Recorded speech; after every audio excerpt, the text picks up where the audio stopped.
आज का विषय स्वप्नों का संसार। आप सभी अच्छी तरह से जानते हैं, समझते हैं और अनुभव भी करते हैं। दुनिया का हर मनुष्य स्वप्नों के संसार में अवश्य भ्रमण करता है। ऐसा संसार जहां मात्र स्वप्न होते हैं। लेकिन हाँ, ये भी आवश्यक है, यदि कोई मनुष्य स्वप्न ना देखे तो फिर वो जीवन को आगे बेहतर ढंग से कैसे जी पाएगा, जीवन में जो नई नई उपलब्धियां हैं उनको हासिल कैसे कर पाएगा।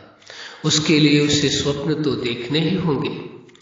लेकिन दो प्रकार के स्वप्न होते हैं। एक वह स्वप्न जो सोते समय देखे जाते हैं, जिन पर व्यक्ति का कोई कंट्रोल नहीं होता है, और एक वह स्वप्न जो जागृत अवस्था में देखे जाते हैं। तो वास्तव में जो जागृत अवस्था में स्वप्न देखे जाते हैं वो अति मूल्यवान होते हैं। बहुत ही उनका महत्व होता है, क्योंकि वो जीवन के मूल्यों का निर्धारण करते हैं। वो जीवन की वास्तविकता का एहसास दिलाते हैं। वो जीवन को सफलता के शिखर की ओर ले जाते हैं। तो जो भी आप अपने जीवन में सफलता प्राप्त करना चाहते हैं तो आपको अवश्य वह स्वप्न देखने होते हैं, वो भी जागृत अवस्था में। सोते समय तो स्वप्न जो देख रहे हैं वो देख रहे हैं, उन पर किसी का नियंत्रण नहीं होता है। लेकिन जागृत अवस्था में जो स्वप्न देखे जाते हैं उन पर नियंत्रण अवश्य होता है। वो चाहे तो उस स्वप्नों को देखें और चाहे तो न देखें। लेकिन प्रश्न ये उठता है, यदि वह व्यक्तिगत अपने जीवन के लिए वो स्वप्न देखते हैं कि वह अपने जीवन में इन ऊंचाइयों तक पहुंचेंगे, यह कार्य करेंगे और इस सफलता को प्राप्त करेंगे, तो वो बहुत अच्छी बात है। लेकिन जब वही व्यक्ति दूसरों के लिए स्वप्न देखना शुरू कर देता है, समझने की आवश्यकता है। लाइफ के हर पार्ट को आप देखेंगे, आपको पता चल जाएगा कि व्यक्ति दूसरों के लिए स्वप्न कब देखता है।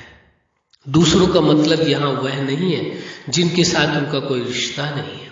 ये कह दे तो उचित होगा कि संबंधों के साथ स्वप्न देखने लगते हैं। जैसे जब किसी परिवार में किसी बच्चे का जन्म होता है तो माँ बाप जन्म से पूर्व ही स्वप्न देखना प्रारंभ कर देते हैं कि बेटा होगा या बेटी होगी। उसके बाद उनके मन में उनके लिए अरमान, उनके लिए स्वप्न पैदा होने लगते हैं कि वो बड़े होकर के ये बनेंगे, ऐसे उनकी शादियां करेंगे, ऐसे बच्चे होंगे। अभी जन्म नहीं हुआ है और बच्चों की भी शादियां हो चुकी, उनके बच्चे भी हो चुके, उनकी भी शादियां हो चुकी, और अभी जन्म नहीं हुआ है। बच्चे का जन्म नहीं हुआ है और बच्चे के भी बच्चे की शादियां हो चुकी और बच्चे का जन्म नहीं हुआ। ये भी स्वप्न है, जो स्वप्न इंसान देखता है। इसके बाद आप देखेंगे कि उन्हीं स्वप्नों के आधार से ही उसकी चाहत का या उनके स्वप्नों का जो ग्राफ है बहुत ऊंचा होता है। उनसे जो चाहत उनके अंदर है, उम्मीदें जो उनके अंदर है, वो बहुत ऊंची पैदा हो जाती है। और फिर जब वो व्यवहारिक जीवन में ये देखते हैं कि बच्चों के जीवन में जो उन्होंने उम्मीदों का ग्राफ इतना ऊंचा बनाया हुआ था, जो स्वप्न देखे थे, उस स्वप्न के अनुसार तो वो बच्चा नहीं चल पा रहा है, तो उनका जब स्वप्न टूटता है, वो उम्मीदों का ग्राफ जब टूटता है, तो बहुत दुख होता है, बहुत तकलीफ होती है। हो सकता है कि वो बच्चा अपनी क्षमता से कहीं बहुत ज्यादा प्रयास करके कार्य कर रहा हो या उस परिवार की देखरेख कर रहा हो, सब कुछ कर रहा हो, लेकिन जो उम्मीदों का ग्राफ था, जो स्वप्नों का संसार में व्यक्ति खोया हुआ था, वैसा तो नहीं है ना। और जब वैसा नहीं होगा तो उस संबंध में उन्हें सुख का अनुभव नहीं होगा, उन्हें आनंद प्रेम का अनुभव नहीं होगा। उनके मन में वह कुछ न कुछ कमी का भाव पैदा रहेगा, जिसके कारण संबंधों में खटास या टकराव की पूरी गुंजाइश बनी रहती है। तो स्वप्नों के संसार से निकलकर यदि वास्तविकता के धरातल पर जीवन को जिया जाए तो बहुत बेहतर होगा, बहुत अच्छी बात होगी। तो स्वप्नों के संसार में भ्रमण करना है, बहुत अच्छी बात है, लेकिन व्यक्तिगत जीवन के लिए कि आप प्रयास करके इस मंजिल तक पहुंचेंगे, न कि संबंधों के लिए। अब आप ये देखेंगे जन्म के बाद बच्चा जब पर्सनल लाइफ से आगे बढ़ता है, पर्सनल लाइफ उसकी स्टार्ट हो जाती है जन्म के बाद, वो माँ बाप परिवार से सीखना प्रारंभ करता है। माँ बाप की कल्पनाओं में, भावनाओं में, स्वप्नों के संसार में उम्मीदों का ग्राफ बहुत ऊंचा था, लेकिन वैसा माहौल नहीं दे रहे उस बच्चे के लिए, इसलिए वो बच्चा आपके स्वप्नों के संसार के अनुसार खरा नहीं उतर पाता। कारण क्या है? जो आप स्वप्न देखते हैं वैसा एटमॉस्फेयर भी आपको उसके सामने क्रिएट करना होगा, उसको वही माहौल देना होगा, वही शिक्षा देनी होगी, उसी प्रकार उसे शिक्षा दे करके ऊंचाइयों तक पहुंचाने का भी कार्य करना होगा। केवल स्वप्न के संसार में डूबने से कुछ नहीं हो जाएगा, लेकिन हाँ, स्वयं के लिए स्वप्न देखते हैं और प्रयास करते हैं तो सफलता अवश्य मिलेगी। इसमें आपका अकेले का रोल नहीं, अब दो का हो गया, आप पिता का और पुत्र का, दोनों का ही, माँ का और पुत्र का, दोनों का ही रोल है, अकेले का आपका नहीं है।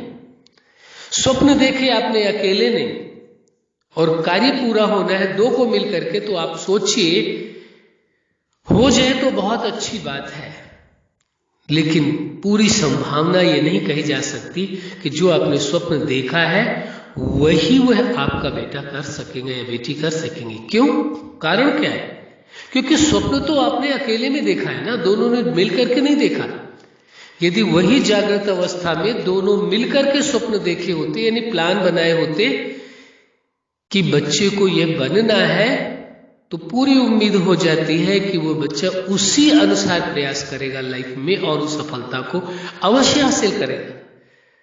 लेकिन अपने लिए जब स्वप्न देखना है तो कुछ भी आप अकेले में देख सकते हैं, लेकिन परिवार के किसी संबंध के साथ यदि संबंध के लिए यदि स्वप्न देखना है तो उसमें दोनों का ज्वाइंट यदि स्वप्न हो तो बहुत अच्छी बात है।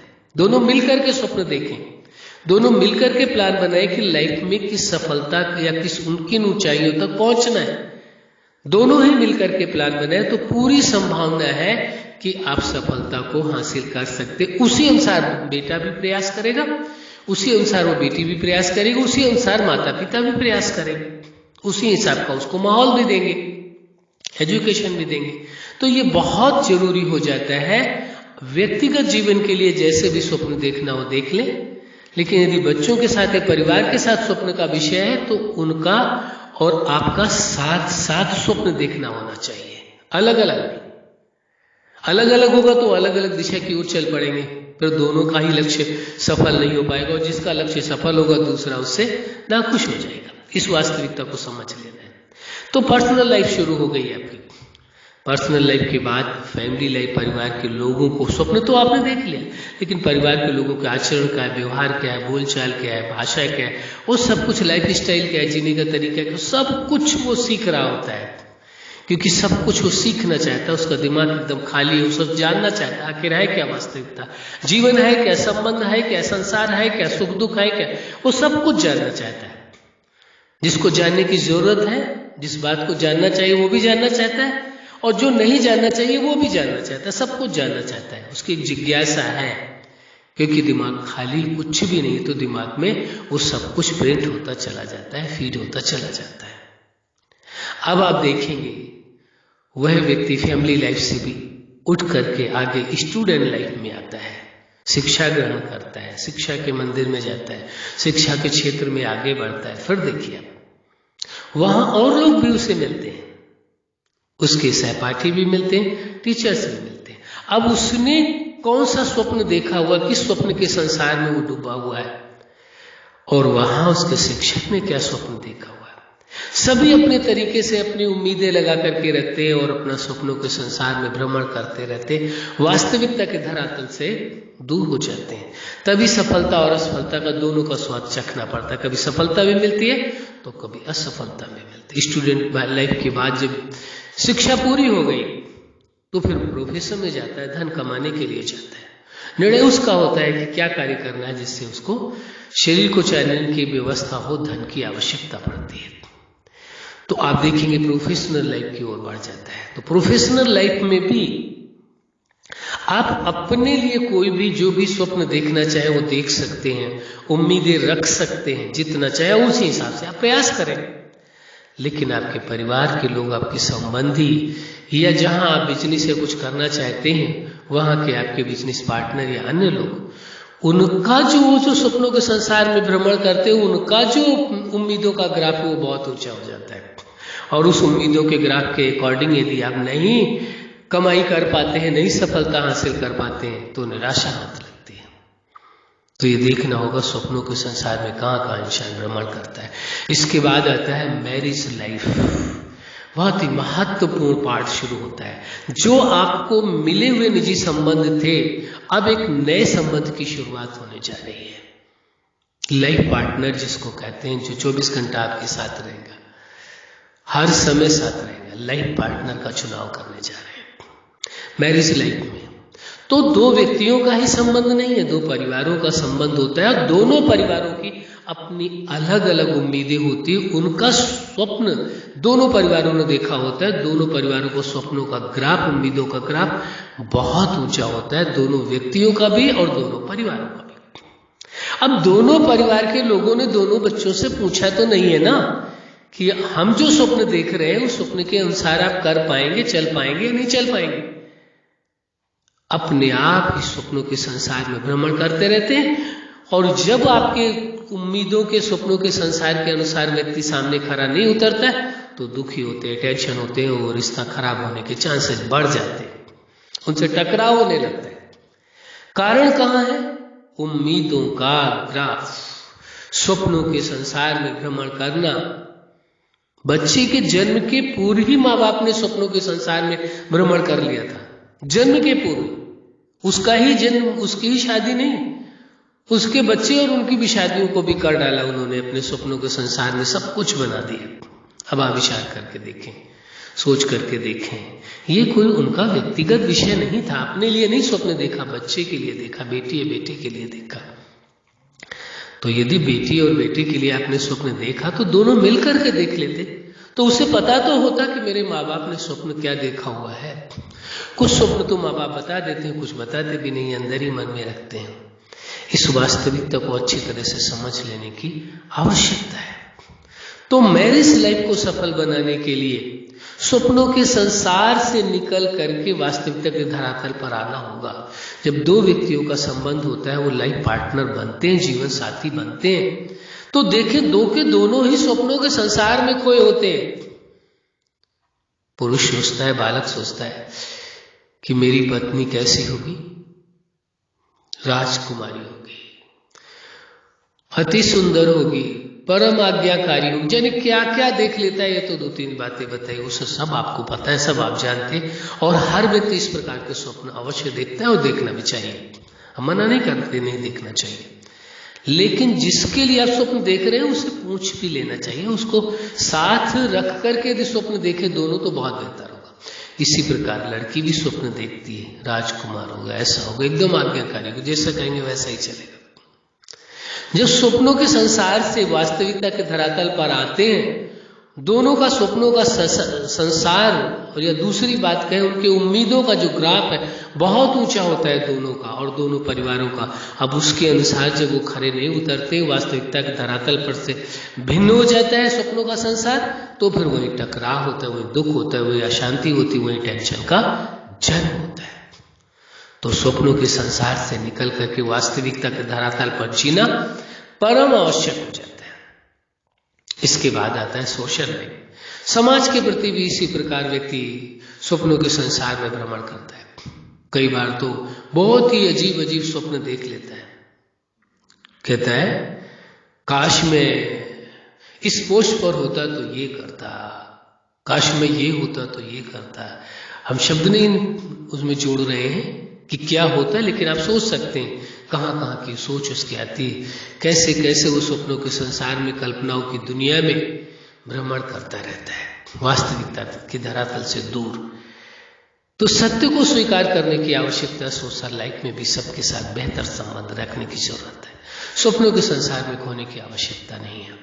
इसके बाद आता है स्पिरिचुअल लाइफ, आध्यात्मिक जीवन। उसमें भी स्वप्नों के संसार में व्यक्ति भ्रमण करता है। आध्यात्मिकता में क्या है, वो स्वयं है और जीवनदाता है, दोनों के लिए ये संसार है।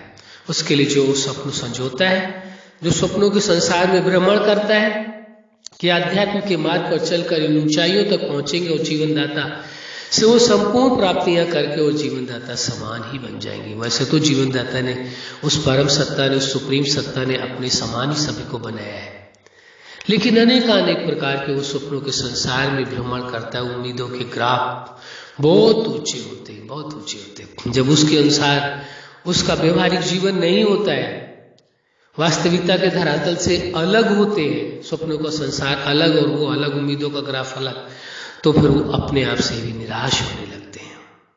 वो निराशा उनके लिए सबसे खतरनाक होती है, सबसे दुखद होती है। इसलिए इस सत्य को स्वीकार करने की आवश्यकता है, समझ लेने की जरूरत है। जो स्वप्नों का संसार है उसे निकल करके आगे बढ़ना है। फिर उसके बाद नेचुरल लाइफ होती है और फिर है सुपर लाइफ। सुपर लाइफ तो है ही वास्तविकता के धरातल पर। आप अपने जीवन के हर पार्ट के लिए स्वप्न भी देखते हैं और वास्तविकता के धरातल पर भी रहते हैं और जीवन के हर पार्ट के लिए सिद्धांतों का चयन करते हैं, खुद ही नए सिद्धांतों का निर्माण करते हैं और उन पर अमल करते हैं और जीवन को सार्थक करते हैं, सफल करते हैं। जिस मंजिल तक आप पहुंचना चाहते हैं उस मंजिल तक आप अवश्य पहुंचते हैं। इसलिए स्वप्नों के संसार से निकल करके वास्तविकता के धरातल पर जीना बहुत जरूरी है। दूसरे शब्दों में ये कह दे तो उचित होगा, स्वप्नों का संसार और वास्तविकता का धरातल दोनों एक समान ही होने चाहिए, चाहे स्वयं के लिए हो, चाहे संबंधों के लिए, चाहे जीवनदाता के लिए हो, चाहे संसार के लिए हो। जहां जहां आपने स्वप्न देखा है और जहां जहां आपका उम्मीदों का ग्राफ बहुत ऊंचा हुआ है, आप देखिए, शायद ही कोई भाग्यशाली ऐसा हो, यह कहें कि बहुत, क्या कह सकते, किन शब्दों को जोड़े उनके लिए, कि ऐसे वो परम भाग्यशाली होंगे जो स्वप्नों के संसार में जो कुछ देखा था, जो उम्मीदों का ग्राफ था, वो 100% पूरा हुआ हो। इसलिए यह आवश्यक हो जाता है कि स्वप्नों के संसार और वास्तविकता के धरातल दोनों में समानता होने की परम आवश्यकता है। अच्छा, आप अपने जीवन के हर क्षेत्र में सफल रहे, जीवन के हर पार्ट में सफल रहे। आज का विषय है स्वप्नों का संसार। कौन सा संसार है? स्वप्नों का संसार। आप स्वप्नों के संसार में जो कुछ स्वयं के प्रति उम्मीदें करते हैं, उन उम्मीदों को आप अवश्य पूरा करें।